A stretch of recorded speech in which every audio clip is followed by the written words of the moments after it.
You are listening to audio from Citizens Church Elmira. You can find more resources and learn more about our church at citizenselmira.ca. My name is Darcy. I'm the pastor here at Citizens. If you're a guest with us, we're glad that you're here. We hope that you feel welcome. We are in a series through the book of Psalms. Yes, through the whole book. And someone was asking me today if we were going to finish it this summer, and the answer is no. We're in Psalm 36, okay? So we are going through it. So if you have a Bible, turn to Psalm 36, and we will look at it in just a minute. This week I got a great email. I don't know if you've had one of these before. The email was from Mrs. Precious, and it told me a little bit of insight into an opportunity that was waiting for me. So she said that she was tying some last details together, and her with her partner from Iceland were pulling together this deal, like a good deal. And I was invited into this deal. Here's what the email said. The fund wasn't transferred into your account due to one reason. So there's a technicality. There's just one problem. But because of my kind gesture, they have left an ATM card worth 3.75 million USD. Okay, they added the USD because they knew that would sell the deal. That's just waiting for me. And they gave me an email address that I could write to, where I could send my mailing address and my phone number. All the details would be worked out. Have you got one of those before? We've all got probably a lot of those. And maybe you had an email this week from Precious. I don't know. Maybe I wasn't the only one. But it's an email that we've been inundated with, and we know, hopefully, please don't send your address and your phone number or your social insurance number, whatever they want. Don't send it their way. We see emails like that, and most of us know, and we become pretty cynical and jaded towards what seems like an amazing promise for us, an amazing opportunity. We can read it pretty clearly now because the internet's been around for a long time, and we become cynical and jaded. And that can even happen when it comes to the wonderful news about all that God has done for us. Because of possibly some very real experiences in our lives, maybe because of the way that we've seen Christians or God being used by different people, or whatever experience we have that's been negative, we become cynical and jaded towards the amazing, wondrous news of what God has done for us. And so in Psalm 36, David is going to remind us again about all the wonderful things, and he's going to try to leave this impression on us that when other things come into our lives and want to distract us and pull us away from the amazing things that God has done for us, we shouldn't fall into the line of thinking that we do with most other things in life. We shouldn't grow cynical. We shouldn't become jaded towards God, but we should look back to Him again. So this morning, we didn't read the passage yet, so I want to read it out for all of us to hear the whole thing, and then we're going to look at it in detail together with the remaining time that we have. So again, Psalm 36, starting in verse 1, it says this: "Transgression speaks to the wicked deep in his heart. There is no fear of God before his eyes, for he flatters himself in his own eyes, that his iniquity cannot be found out and hated. The words of his mouth are trouble and deceit. He has ceased to act wisely and do good. He plots trouble while on his bed. He sets himself in a way that is not good. He does not reject evil. Your steadfast love, O Lord, extends to the heavens, your faithfulness to the clouds. Your righteousness is like the mountains of God. Your judgments are like the great deep. Man and beast you save, O Lord. How precious is your steadfast love, O God. The children of mankind take refuge in the shadow of your wings. They feast on the abundance of your house. and you give them drink from the river of your delights. For with you is the fountain of life, and in your light do we see light. Verse 10 says this, "Oh, continue your steadfast love to those who know you, and in your righteousness to the upright of heart. Let not the foot of arrogance come upon me, nor the hand of the wicked drive me away.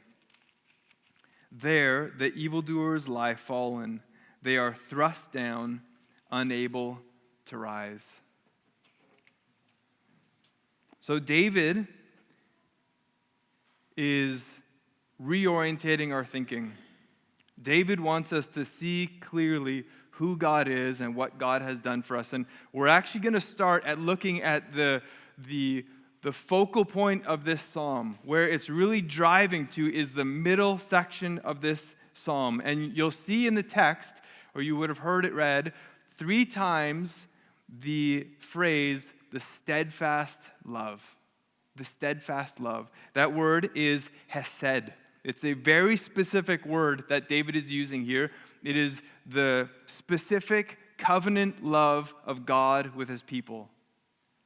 And David says, this is what I want you to have kind of ringing in your ears, resonating in your heart, is a greater understanding of the hesed love of God, this love that extends. It is a covenantal love. It literally means joint obligation, where 2 parties are coming together and they are covenanting together, which we just were thinking about with the bands of marriage, and it's summertime. There's all kinds of weddings going on. You've probably been to a wedding or maybe heard of people who have married together. And weddings are still one of those things, even in our society, even with people who aren't even Christians, many of them will make vows to each other.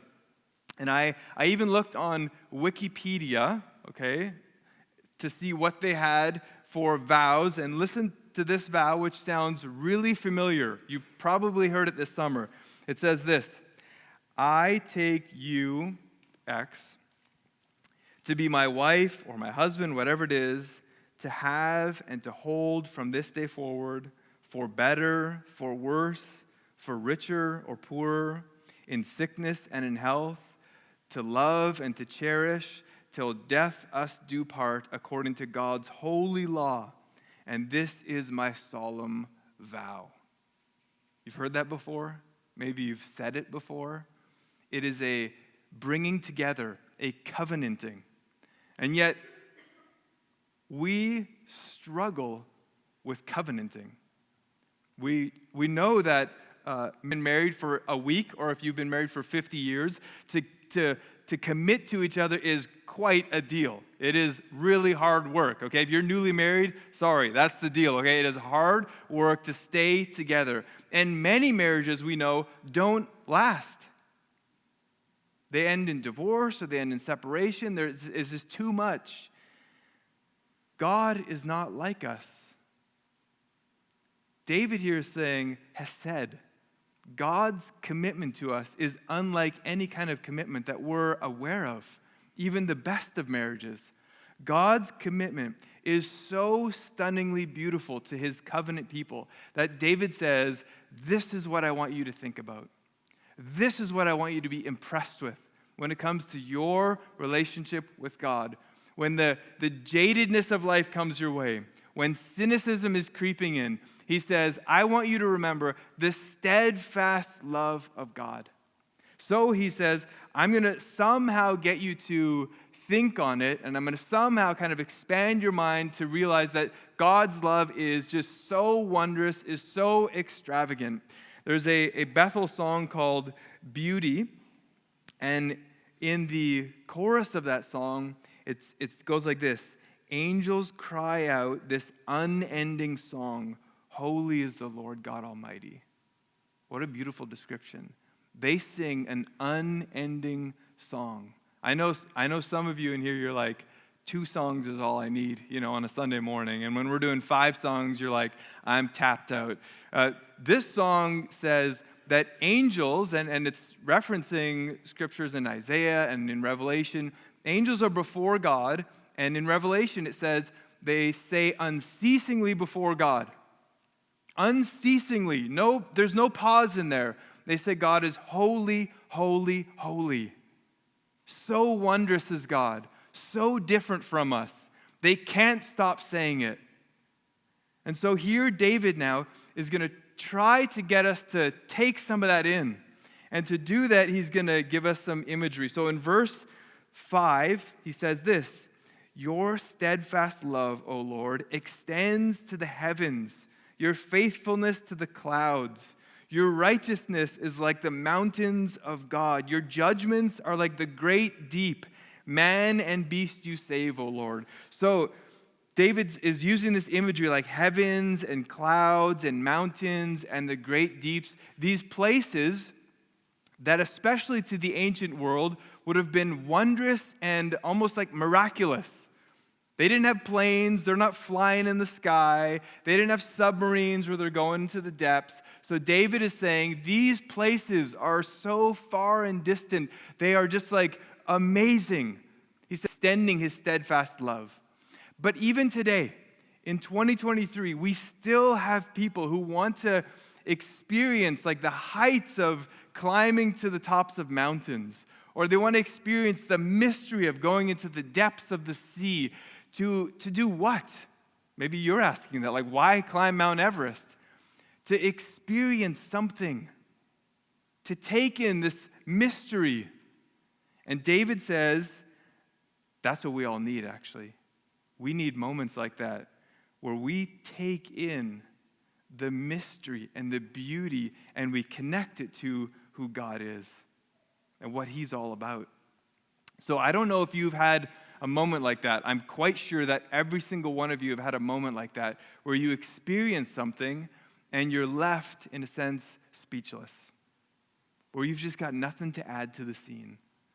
I had this last year where my son and I were in Austria, we were visiting some friends, and we were going to go to a mountaintop. So this is Europe, so it's not like our mountains here, this is like big time. So we hop on a gondola, we go up on this gondola, and it takes you way up, and you're seeing this view. It's amazing. And then they've got this giant, it's like a corkscrew thing, where you climb up this ramp. You do like 30 laps around this thing, and then you get to the top of this mountain. Now, there's other mountains that are even bigger, but you get to the top. And at the top, there's only one thing left to do. It's just to look. There's nothing to make up there. There's no pot of gold waiting for people. There's not even a restaurant up there. You can't even buy drinks or anything, okay? Because this is the idea. You go up to this vista, and you just look. You take it in. And that's what people were doing.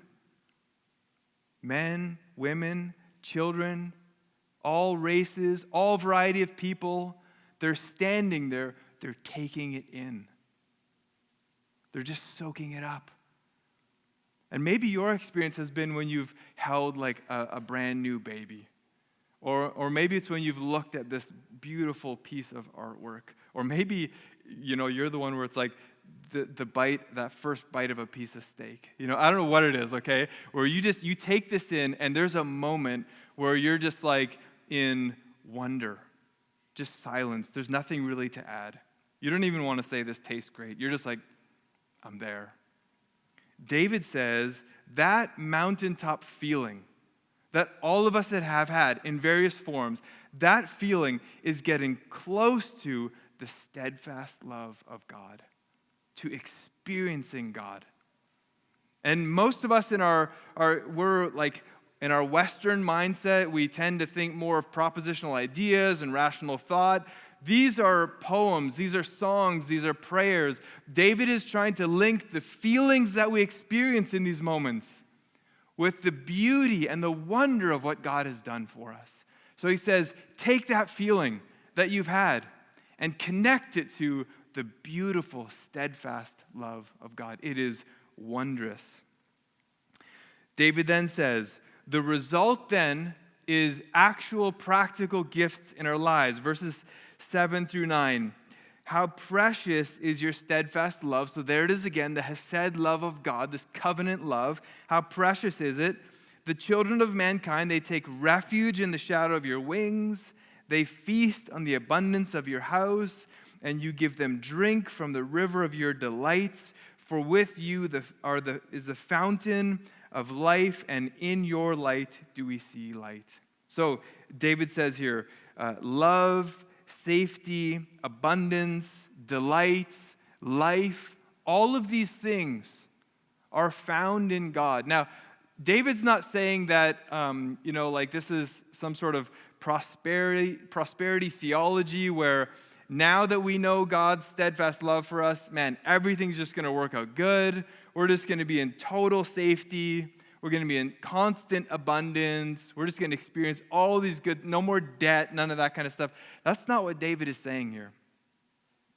David is saying that as you experience the wonder of God, then you will see that God's provision for you comes in all sorts of forms.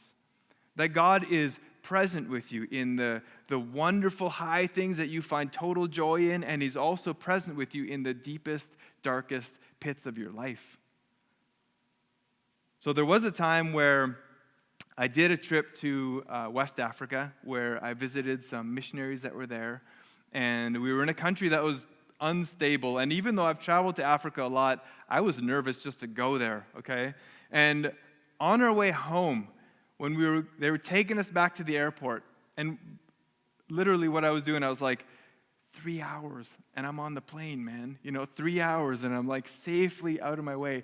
So on our way to the airport, there's military checkpoints, and we get stopped. And one of the military personnel says, okay, who's responsible for these foreigners? Because I want you to know that on this road, just this morning, 3 foreigners were kidnapped. So just buyer beware, okay? This could be coming down the road for you. So I'm a nervous person to begin with, okay? So my heart is like triple beating now, okay? And I didn't even realize that I had like cell data there, but I'm watching like Find My iPhone, like I'm tracking my way to the airport, and I'm like, we're getting closer, just heart's beating, nervous, and all the way along the trip, for real, I'm praying to God, saying, God, keep me safe. Lord, just make the way for us. Release those other guys who were kidnapped. I'm just like praying the whole way there to the airport. And you know the end of the story. I'm here, okay? So I made it safely.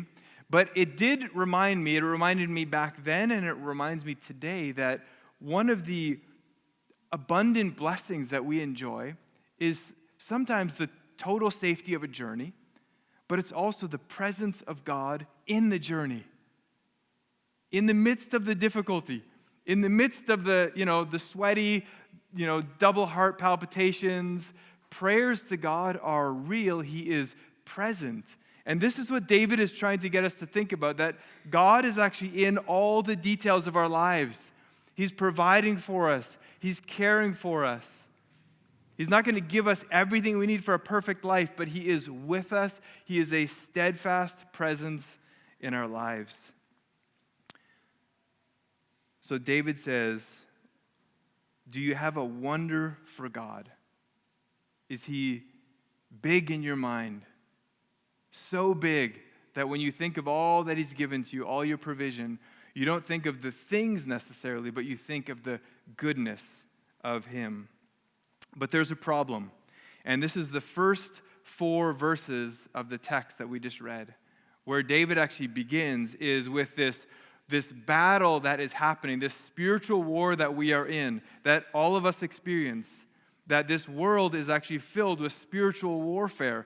In the Gospels, it's actually it's in our face there. The demonic activity. If you read the account of Judas betraying Jesus, it says that after Judas was about to, he's making his decision to go, it says that Satan entered Judas. So very vivid activity of spiritual forces. But here in the book of Ephesians, it gives us maybe more a an understanding of the world that we live in and the spiritual war that we live in. In Ephesians chapter 6, verse 10, it says, "Finally, be strong in the Lord and in the strength of his might.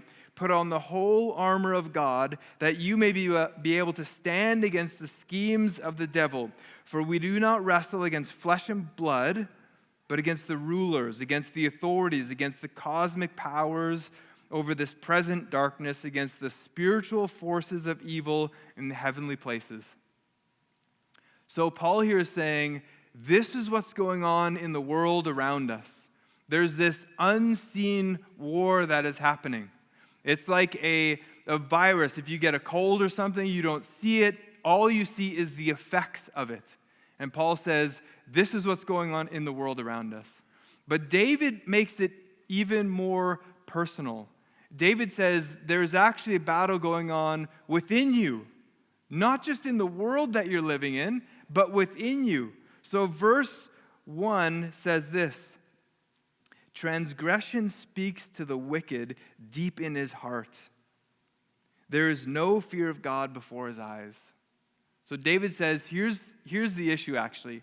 The issue is that sin inside of us. It's a message that goes in the total opposite direction of what our modern day society is telling us. What does modern day society tell us? Our modern society says the way forward, the way for you to kind of discover your purpose and your identity is to look inside of you. When you look inside of you and find who you truly are, then the rest of the world should accept that. Okay, that's what the world says. Sam Reimer puts it this way in an article I read this week. He says this, "I am expected to find my own truth, to discover who I am, to find my own path. I am my own authority. The locus of authority is now inside of me, not outside of me." So this is what our modern age is saying. And David says there's a major problem with that. And the problem is that we are sinful to the core. We are sinful right down to our innermost being. And it was a concept that the people in Jesus' day also struggled with. They were wrestling with these very ideas. Most of them were coming at it from a religious perspective. So in Mark chapter 7, the religious leaders come to Jesus and they're like, your disciples aren't washing their hands, they're not following the rules. What's the problem here, Jesus? And Jesus says, the problem's not actually all the exterior stuff. The problem is actually one step inside. Look what Jesus says in verse 20. "And he said, what comes out of the person is what defiles him. For from within, out of the heart of man, come evil thoughts, sexual immorality, theft, murder, adultery, coveting, wickedness, deceit, sensuality, envy, slander, pride, foolishness." Whoa, Jesus, that's quite a list. Verse 23, "All these evil things come from within, and they defile a person." The challenge is that, like Harold was saying, most of us think we're pretty good, man. Like, we don't break any laws, or very few. We don't have a lot of speeding tickets. We try to do the right thing. And many of us think that if the scales were laid out and the bad was put on one and the good was put on the other, I just gotta say, I think my good's gonna kind of tick ahead. That's an inkling that we believe in. And the scriptures say we're actually broken to the core. David's saying the thing that's right within you, that wants to within you, and it's so deceitful. I remember being in high school and reading Lord of the Flies. Did anybody read that book? I don't know if they still read that one. Okay, we read that in high school, and it was like, this book was amazing. On the cover, there's the head of a pig that's bleeding. I was like, this is the book for me, This is a fantastic book. The premise of the story, if you remember, you probably did a paper on it. The premise of the book is a plane full of British young boys. I can't remember if they're cadets or if they're students. They're supposed to be these proper English boys, crash on an island, and all the leaders are gone. It's just the boys. And so you'd think, civilized, innocent young boys. What could go wrong, It's just, this is going to be a camping trip. They're going to be singing songs around the fire. But you know the story. It descends into chaos. It descends into madness. It ends up where boys are insulting, tribalism, murder. It's a shocking story. But it's a great reflection of the heart of mankind. There is no innocence. And David says the sinfulness of man will work its way in to take away the wonder of God from us. But he says there's more than that. He says it's also that there's no fear of God. And Proverbs 1:7 says, the fear of the Lord is the beginning of knowledge. So David says we need to learn to fear God. Not in a way that we are fearing him, that he is our enemy, but in a way that is a growing reverence and honor for him. I had the verse here in Joshua 4. I won't read it out, but in Joshua 4, the children of Israel experienced the fear of the Lord, which in the context of the story is a greater honor and awareness of who God is. They are laying stones out to memorialize all that God has done for them, freed them from tyranny of Egyptian slavery, guided them for 40 years through the desert, now bringing them across the Jordan River on dry land, and God says, put stones down and mark this so that the people will have the fear of God because he has done such wondrous things for you. So David says, our sin within us and our lack of fear of the Lord, kind of thinking that we're on par with who he is the very thing that's going to strip us of the wonder and the goodness of the steadfastness of his love, his hesed covenant love. So, how does he end it?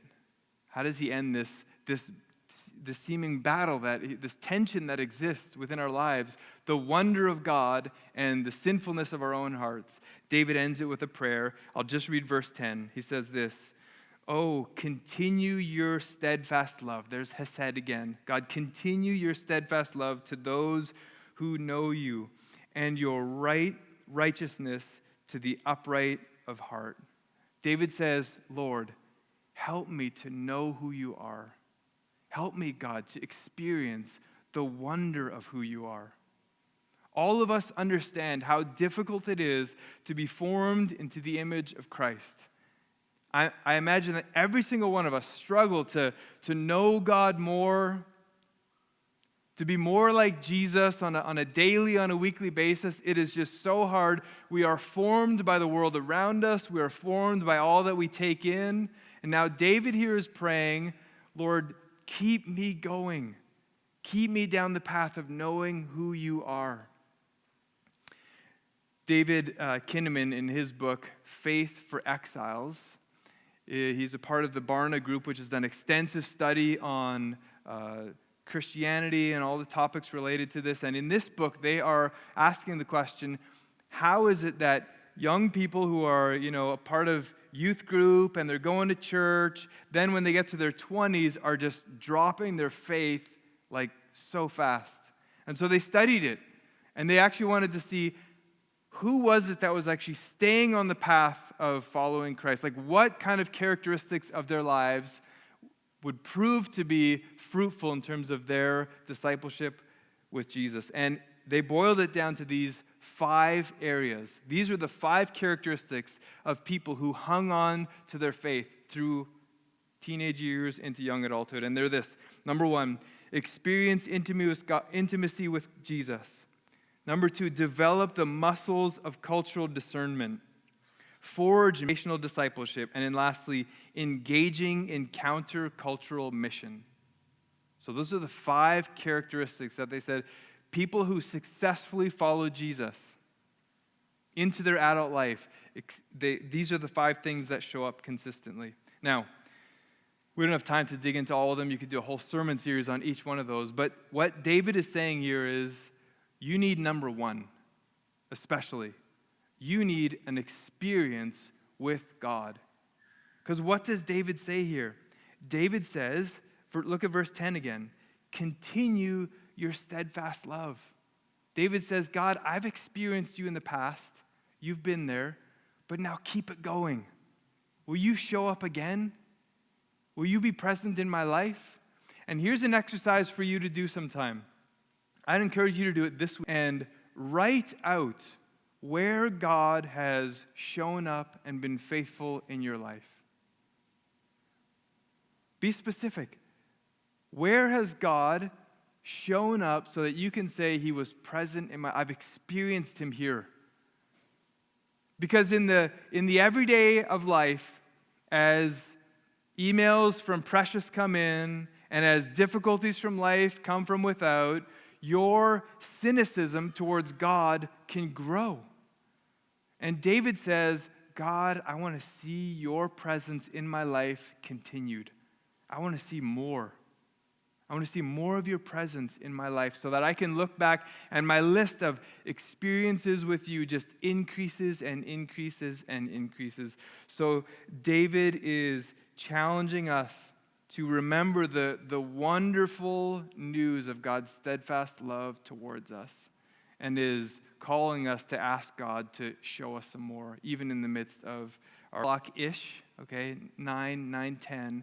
We gather here on the stage with the worship team, and I've invited you all to join us. So if ever, we get to the point where it's 9 o'clock and you're all here, that's okay. You're welcome to join us for that time of prayer. But I'll tell you what we do in that moment. There's very few things that we actually do. But one of the things that we do is we say, God, would you do it here this morning? Would you actually give someone, or many of us, an experience of the presence of God? Lord, they're going to get subpar preaching. They're going to get communion where kids are going crazy. They're going to get worship that is what it is. Lord, but could you do something, God? Could you do a miracle and give us a presence and experience of you? Because we're not satisfied with just church. We're not satisfied with just saying we went somewhere. We want to experience the presence of God so that we will be formed and shaped for the rest of our days. There's a song by a band called Citizens. Let me close with this. The song is all about preparing our hearts, and it's called Good Ground. It says this: come on, rain down, heaven come and cover this earth, fall on good ground. We don't want to waste your word when your truth is hard to believe in. Let our hearts be soft for receiving. Fall on good ground, good ground. Make us good ground, good ground.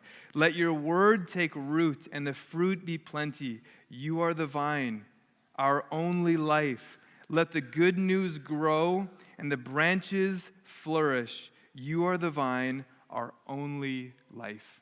Let's pray. God, we thank you for Psalm 36.